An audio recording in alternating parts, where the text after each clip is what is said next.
మనం భూలోకానికి వెళ్ళాలంటే సశరీరంగానే వెళ్ళి తీరాలి.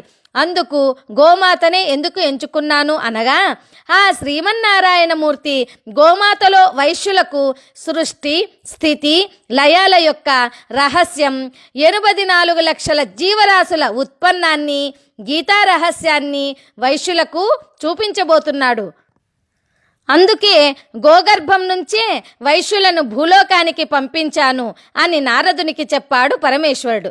అదే ప్రకారంగా విష్ణుమూర్తి గోగర్భంలో ఉన్నటువంటి వైశ్యులకు ఈ విశ్వ ప్రపంచం యొక్క సృష్టి స్థితి గతులను, సృష్టి స్థితి లయాల యొక్క అంతరార్థాన్ని మహత్తరంగా వివరించి ఒక్కసారిగా విశ్వరూపం చూపించి, ఓ ఆర్యవైశ్యులారా, మీరు భూలోకానికి వెళ్ళి మీ యొక్క వ్యాపార వ్యవసాయ గోరక్షణాది యజ్ఞ యాగాది కార్యక్రమములను మీరు నిర్వర్తించండి.